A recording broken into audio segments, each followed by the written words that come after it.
let's move on to this next one. So this shows how it progresses here.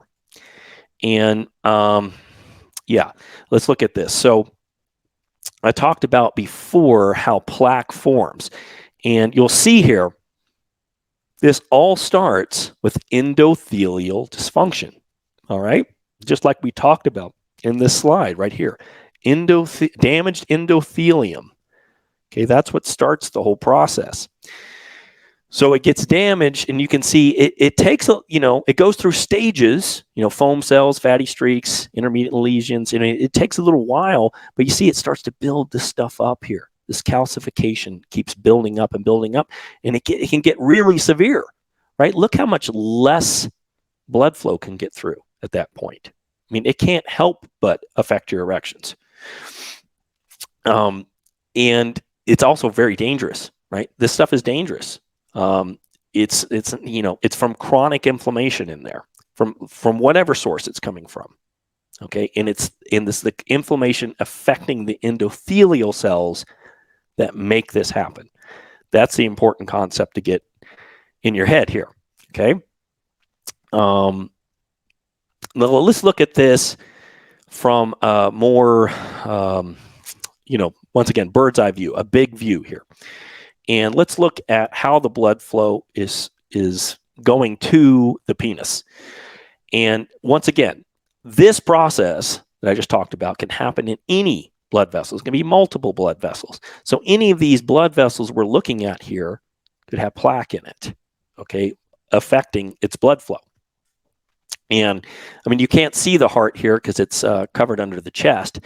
But basically, the heart, the blood comes out of the heart to feed the body, and it goes through the diaphragm. Diaphragm's really important. We talked about this in the first workshop about fascial restrictions happening at this level, because that's like clamping the hose right there at the beginning. It's going to affect everything coming down here. So you want to make sure that's good and loose. And once again, I'm not going to cover it in this one. I've already covered it in the other one. You can just go back and watch that. But I just want you to re-emphasize how important the diaphragm is, because that can really clamp us out. And you can't see in this picture, but like in the other workshop, I showed all this fascia, okay, that covers all this. So all these blood vessels you're seeing have to go through this connective tissue called fascia. And at any point, if that fascia is restricted, it will also restrict down on the blood vessels. It will decrease the flow that's going through those blood vessels. Just like if you cramp anything, like if you crimp a garden hose, it's not going to put water through it, or it's going to at least greatly decrease the amount of water. Fascial restrictions. And that's why I always recommend starting with fascial restrictions, because making sure that's clear, that can open up a lot of blood flow. And this blood flow needs to go into the pelvis here so that it can feed the penis. Here's the blood flow into the penis down here. Let me see if I can zoom in a little bit. Right? So this has got to get in here and into the penis. All right? So that is the overall view. So there's 3 levels. Like I said, 3 levels to blood flow. This is the first one. And this is the main thing we talked about in the first workshop, and that's getting blood flow to the pelvis, because it's got to get to the pelvis in order to feed the penis. So that's number 1.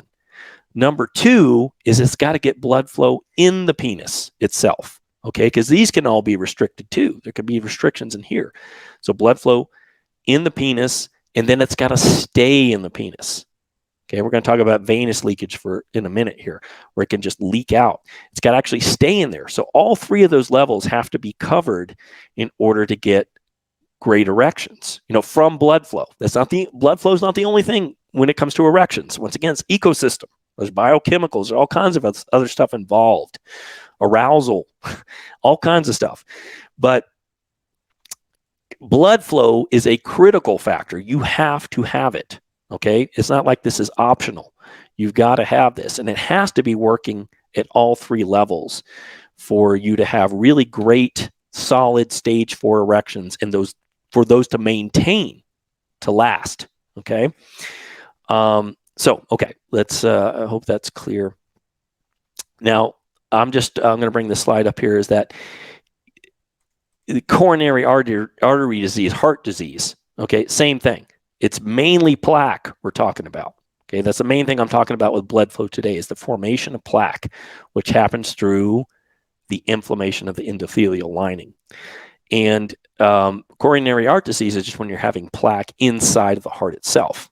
Okay, but once again, any of these can be affected, including in the penis, which is what we're going to talk about next. Let me just double check, make sure. Yeah. Okay.